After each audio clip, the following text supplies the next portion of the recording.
ഇന്ന് നമ്മൾ കാണാൻ പോകുന്ന മൂവി എന്ന് പറയുന്നത് വ്യസന സമേതം ബന്ധുമിത്രാദികളാണ്. ഈ സിനിമ കാണാത്തവരുണ്ടെങ്കിൽ പോയി കാണുക തന്നെ ചെയ്യണം കേട്ടോ. നല്ലൊരു സിനിമയാണ്. ഈ സിനിമയുടെ കഥ ഞാനിവിടെ നിന്ന് ചുരുക്കി പറയാം. സിനിമ തുടങ്ങുമ്പോൾ തന്നെ കാണിക്കുന്നത് അഞ്ജലിയും അഞ്ജലിയുടെ മുത്തശ്ശിയുമാണ്. അഞ്ജലിയുടെ മുത്തശ്ശി എന്ന് പറയുമ്പോൾ ഇച്ചിരി അപ്ഡേറ്റഡ് ആട്ടോ. പുള്ളിക്കാരിക്ക് ടച്ച് ഫോൺ ഒക്കെ ഉണ്ട്, പക്ഷെ അത് യൂസ് ചെയ്യാൻ അറിയത്തില്ല. കാരണം ഇതിൽ തന്നെ കാണിക്കുന്നുണ്ട് അഞ്ജലിയോടാണ് പുള്ളിക്കാരിയുടെ ഫ്രണ്ടിന്റെ മരണവാർത്ത സ്റ്റാറ്റസ് ഇടാൻ പറയുന്നത്. അഞ്ജലിക്ക് കല്യാണമൊക്കെ ഉറപ്പിച്ചു വെച്ചേക്കുവാണ്. അഞ്ജലിയെ കെട്ടാൻ പോകുന്ന ഒരു പോലീസ് ഉദ്യോഗസ്ഥനാണ്. പുള്ളി ട്രെയിനിങ്ങിലാണ്. വരുന്ന ഞായറാഴ്ച അവരുടെ നിശ്ചയവും തീരുമാനിച്ചു വെച്ചേക്കണം. പക്ഷെ അഞ്ജലിയെ സംബന്ധിച്ചിടത്തോളം ഈ ആലോചനയോട് അഞ്ജലിക്ക് തീരെ താല്പര്യമില്ല. കാരണം അഞ്ജലിയെ കെട്ടാൻ വന്ന ആള് ഭയങ്കര ടോക്സിക് ആണ്. ഇതിൻ്റെ ഇടയ്ക്ക് കരയോഗം പ്രസിഡന്റ് മുരളി വിളിക്കുന്നുണ്ട് അഞ്ജലിയുടെ അച്ഛനെ. അപ്പം അഞ്ജലിയുടെ അച്ഛൻ മുരളി കരയോഗം പ്രസിഡന്റിന്റെ വീട്ടിലോട്ട് പോകുന്നുണ്ട്. അപ്പം കരയോഗം പ്രസിഡന്റ് ഒരു റീല് കാണിച്ചു കൊടുക്കുന്നുണ്ട്. അഞ്ജലിയുടെ ഫോട്ടോസ് ഒക്കെ ഇട്ട് ഒരാൾ റീൽ ഇട്ടിട്ടുണ്ട്. സുഹേൽ എന്നാണ് അവന്റെ പേര്. ഇതെന്താ കാര്യം എന്നൊക്കെ മുരളിയോട് ചോദിക്കുന്നുണ്ട്. അപ്പം മുരളി പറയുന്നുണ്ട് തനിക്കിനെ പറ്റി ഒന്നും അറിയത്തില്ലെന്നും.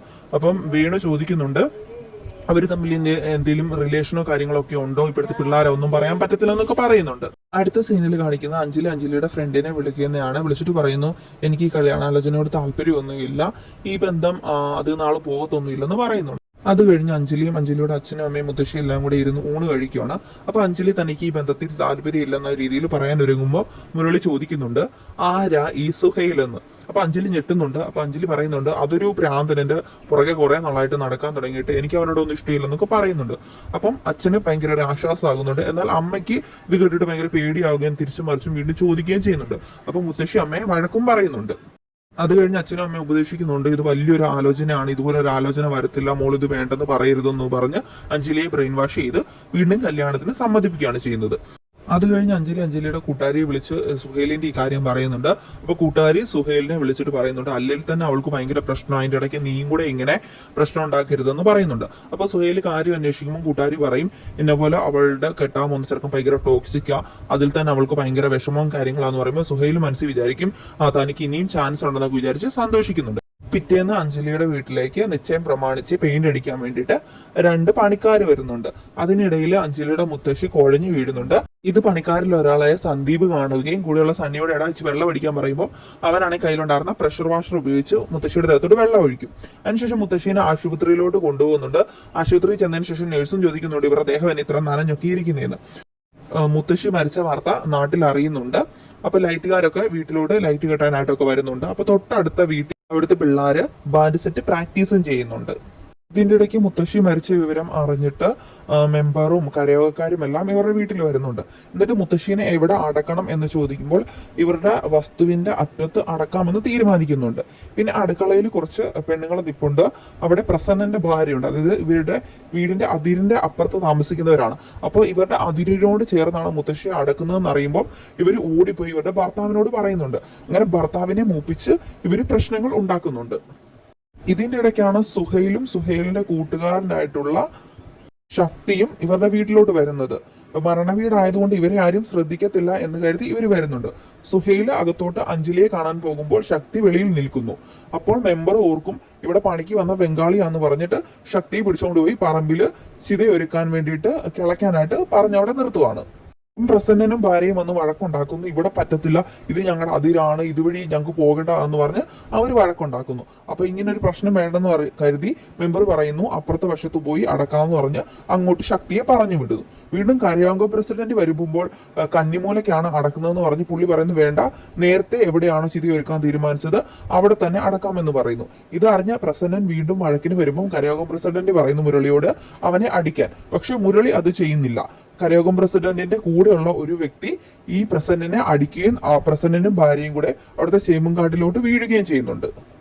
ഇതിന്റെ ഇടയ്ക്ക് സുഹൈൽ അഞ്ജലിയെ പോയി കാണുന്നുണ്ട്. അഞ്ജലി ഇവിടുന്ന് പോകാൻ പറഞ്ഞ് സുഹൈലിനോട് വഴക്ക് പറയുന്നുണ്ട്. അതിന്റെ ഇടയ്ക്ക് അഞ്ജലി അവിടെ ശക്തി എന്ന് കിളയ്ക്കുന്നതും കാണുന്നുണ്ട്. എല്ലാം കൂടെ ആയപ്പോൾ അഞ്ജലിക്ക് വട്ടുപിടിക്കുന്നത് പോലെയായി. അഞ്ജലി ഇതിന്റെ ഇടയ്ക്ക് സുഹൈലിനോട് പറയുന്നുണ്ട് എനിക്ക് നിന്നോടൊരു ഇഷ്ടമില്ല, ശക്തി ചേട്ടനോട് ഒരു ഇഷ്ടമൊക്കെ ഉണ്ടായിരുന്നെന്ന് പറഞ്ഞ് സുഹൈലിനെ വേദനിപ്പിക്കുന്നു. ഇത് കേട്ട സുഹൈൽ ശക്തിയോട് എന്ന് പറയുന്നു വാ നമുക്ക് ഇവിടുന്ന് പോകാമെന്ന് പറയുന്നു. പക്ഷെ അതിനു മുമ്പായിട്ട് ശക്തി അവിടെ ഒരു ആന്റിയെ വളയ്ക്കുന്നുണ്ട്. പുള്ളിക്കാരിയുടെ നമ്പരൊക്കെ വാങ്ങുന്നുണ്ട്. പക്ഷെ പുള്ളിക്കാരി കൊടുക്കുന്ന നമ്പർ പോലീസിന്റെ നമ്പറാണ്. ഇത് ശക്തിയെ അറിയുന്നില്ല. ശക്തി ഈ പുള്ളിക്കാരിയാണെന്ന് വിചാരിച്ച് ആ നമ്പറിൽ ചാറ്റൊക്കെ ചെയ്യുന്നുണ്ട്. പക്ഷെ അത് പോലീസിനോടാണെന്ന് പിന്നെയാണ് കാണിക്കുന്നത്. ഇതിന്റെ ഇടയ്ക്ക് പ്രസന്നനോട് ആരോ പറയുന്നുണ്ട്, ഈ അമ്മച്ചീനെ ആരോ കൊന്നതാ, ഈ അമ്മച്ചി വെറുതെ അവിടെ നിൽക്കുന്നത് ഞങ്ങൾ കണ്ടതാ, പിന്നെ പെട്ടെന്ന് മരിച്ചെന്നൊക്കെയല്ലേ പറയുന്നത്, ആശുപത്രിയിലോട്ട് കൊണ്ടുപോയപ്പോൾ കൊണ്ടുപോയി എന്നൊക്കെ പറഞ്ഞ് പ്രസന്നനെ എരിവ് കയറ്റുന്നു.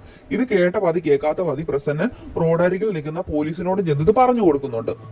അപ്പം അവിടെ രാവിലെ ഇവരുടെ വീട്ടിലെ പെയിന്റ് പണിക്ക് വന്ന സണ്ണി നിപ്പുണ്ടായിരുന്നു. സണ്ണിയോട് സണ്ണിയുടെ കൂട്ടുകാരൻ പറഞ്ഞ് പേടിപ്പിച്ചത് സണ്ണി ആ പ്രഷർ വാഷർ കൊണ്ട് അമ്മച്ചിയുടെ ദേഹത്തോട്ട് അടിച്ചപ്പോഴാണ് അമ്മച്ചിക്ക് അറ്റാക്ക് വന്നതെന്നാണ്. അത് കേട്ട് സണ്ണി പേടിച്ചിരിക്കുമായിരുന്നു. നിനക്ക് അമ്മച്ചി ശാപം കിട്ടും, നീ കാശി പോണം എന്നൊക്കെ പറഞ്ഞ് കൂടെ ഉണ്ടായിരുന്ന സന്ദീപ് എന്ന പെയിന്റ് അടിക്കാരൻ ഇവനെ പേടിപ്പിച്ചു വെച്ചിട്ടുണ്ടായിരുന്നു. ഇത് കേട്ട് ഇവൻ നാട് വിട്ടു പോകുന്നതായിട്ടും കാണിക്കുന്നുണ്ട്. ഇതിന്റെ ഇടയ്ക്ക് മുത്തശ്ശിയുടെ ബോഡി വീട്ടിലോട്ട് കൊണ്ടുവരുന്നുണ്ട്. എന്നാൽ ദഹിപ്പിക്കാൻ അഞ്ജലിയുടെ ആങ്ങള നാട്ടിലില്ല, പുള്ളി വിദേശത്താണുള്ളത്. അപ്പോൾ അഞ്ജലിയുടെ അമ്മയുടെ സഹോദരിയുടെ മോനോട് പറയുന്നുണ്ട്, നീയാണ് കർമ്മങ്ങൾ ചെയ്യേണ്ടതെന്ന്. എന്നാൽ കരയോഗം പ്രസിഡന്റും ഇവരുടെ ആകുന്ന ഒരു ബന്ധുവും പറയുന്നുണ്ട്, ഇവനെ കൊണ്ടാണോ ചെയ്യിക്കേണ്ടത്, ഇവനല്ല ചെയ്യേണ്ടതെന്നൊക്കെ പറഞ്ഞ് അവിടെ ഒരു പ്രശ്നങ്ങൾ ഉണ്ടാകുന്നു. അതിന്റെ പേരിൽ ഈ ചെറുക്കൻ അവിടുന്ന് പിണങ്ങി പോവുകയാണ് ചെയ്യുന്നത്. അങ്ങനെ മുത്തശ്ശിയുടെ ശരീരം ആര് ദഹിപ്പിക്കും എന്നൊരു ചോദ്യം വരുന്നു. അപ്പോൾ സുഹൈലിനെ ഇതിനു മുമ്പ് കണ്ട ഒരു അമ്മച്ചി സുഹൈൽ അവരുടെ അകന്ന ബന്ധുവാണെന്ന് വിചാരിച്ചിട്ട് പറയുന്നു, ദേ അവൻ അവിടെ നിപ്പുണ്ടല്ലോ, അവനെ കൊണ്ട് നമുക്ക് ഈ കർമ്മങ്ങൾ ചെയ്യിക്കാന്ന് പറയുന്നു. അങ്ങനെ മുത്തശ്ശിയുടെ ബോഡി വെളിയിലോട്ട് എടുക്കുന്നു. അഞ്ജലി നോക്കുമ്പോൾ സുഹൈലിനെ അവിടെ കുളിപ്പിച്ചൊരുക്കി നിർത്തുന്നതാണ് കാണുന്നത്. അപ്പൊ അഞ്ജലി കടന്ന് ബഹളം ഉണ്ടാക്കുന്നു, ഇവൻ ആരെ ഇതൊക്കെ ചെയ്യാന്ന് പറഞ്ഞു. അപ്പൊ അവര് പറയുന്നു, ഇത് നമ്മുടെ ബന്ധുക്കാരനാണ്. അപ്പൊ അഞ്ജലി പറയുന്നു, ഇവനാ സുഹൈൽ, ഇവനാ എന്റെ പുറകെ നടക്കുന്നതെന്ന് പറഞ്ഞ് അവിടെ ഒരു സീൻ ക്രിയേറ്റ് ചെയ്യുന്നു. അപ്പോൾ സുഹൈൽ തന്നെ പറയുന്നു, ഇവളുടെ പുറകെ ഞാൻ 3-4 വർഷമായിട്ട് നടന്നതാ, ഇവൾ എന്നോട് ഇഷ്ടമാണെന്നൊന്നും പറഞ്ഞില്ലെന്ന് പറഞ്ഞ് സുഹൈൽ അവിടെ പ്രശ്നം ഉണ്ടാക്കുന്നു. സുഹൈലിനെ കുറെ പേര് ഓടിച്ചവിടുന്ന് വിടുന്നു. അപ്പോൾ മുത്തശ്ശിയുടെ മൃതദേഹം ആര് ദഹിപ്പിക്കും എന്നൊരു ചോദ്യം വരുന്നു. അപ്പോൾ ആൾക്കാർ പറയുന്നു, ഈ മുരളിയുടെ മകൻ വരട്ടെ, മകൻ വന്നിട്ട് അടയ്ക്കാൻ മതി എന്ന് പറഞ്ഞ് പ്രശ്നങ്ങൾ ഉണ്ടാക്കുന്നു. മെയിനായിട്ട് നമ്മുടെ കരയോഗം പ്രസിഡന്റ് ആണ് പ്രശ്നങ്ങൾ ഉണ്ടാക്കുന്നത്. അങ്ങനെ മുത്തശ്ശിയുടെ ശരീരം നമുക്ക് മോർച്ചറി വെക്കാമെന്ന് കരയോഗം പ്രസിഡന്റ് പറയുന്നു. അപ്പോൾ അഞ്ജലിയുടെ അമ്മയും ഒക്കെ കടന്ന് കരയുന്നു, അയ്യോ അങ്ങനെ ചെയ്യില്ലേ, മുത്തശ്ശിനെ ഒറ്റയ്ക്ക് അവിടെ കൊണ്ട് വെക്കല്ലേ എന്ന് പറഞ്ഞ് കരയുന്നു. അപ്പോൾ കരയോഗം പ്രസിഡന്റ് അഞ്ജലിനെയും ഓരോന്നൊക്കെ പറയും, നീ ആരെ ഇതൊക്കെ പറയാൻ, നീ കുറെ നേരം ഇവിടെ കിടന്ന് വിളയാടുന്നു, നീ അകത്തൊക്കെ പോകാൻ വേണ്ടിയിട്ട് പറയുന്നു. അങ്ങനെ മൃതദേഹം ആംബുലൻസിലോട്ട് കയറ്റാൻ പോയപ്പോൾ അഞ്ജലിയുടെ അച്ഛൻ അഞ്ജലിയോട് പറയുന്നു, നിന്റെ അമ്മയോട് ഒരു തോർത്ത് മുടുത്ത് തലയിൽ ഒരു തൊട്ടി വെള്ളവും കോരി ഒഴിച്ച് വരാൻ പറയുന്നു. മുത്തശ്ശിയുടെ കർമ്മങ്ങൾ അവരുടെ പെൺമക്കൾ തന്നെ ചെയ്താൽ മതി എന്ന് പറയുന്നു. അപ്പൊ കരയോഗം പ്രസിഡന്റ് ഇതിന് ഇടങ്കോലിടുന്നു. അപ്പൊ മുരളി പറയുന്നു, നിങ്ങൾ ആരാ എന്റെ വീട്ടിലെ കാര്യങ്ങൾ ചോദിക്കാന്ന് പറഞ്ഞ് അയാളെ നല്ല രീതിയിൽ തിരിച്ചു പറയുന്നുണ്ട്. അപ്പൊ അയാൾ പറയുന്നുണ്ട്, നിന്റെ മോളുടെ കല്യാണം ഞാൻ മുടക്കുമെന്ന് പറഞ്ഞു. അപ്പം മുരളി പറഞ്ഞു, അല്ലെങ്കിൽ ഞങ്ങൾക്ക് വേണ്ടെന്ന് പറഞ്ഞ് മുരളി നല്ല സ്റ്റേൺ ആകുന്ന കാണിക്കുന്നുണ്ട്. അതിനുശേഷം അഞ്ജലിയുടെ അമ്മ കർമ്മങ്ങൾ ചെയ്യുന്നതും മുത്തശ്ശിയുടെ ഫേവറേറ്റ് ആയിട്ടുള്ള ഒരു കമ്മലുണ്ട്, അതുകൊണ്ട് അഞ്ജലി മുത്തശ്ശിയുടെ കാതിൽ ഇട്ട് കൊടുക്കുന്നതുമായിട്ട് കാണിച്ചുകൊണ്ട് സിനിമ അവസാനിക്കുന്നു.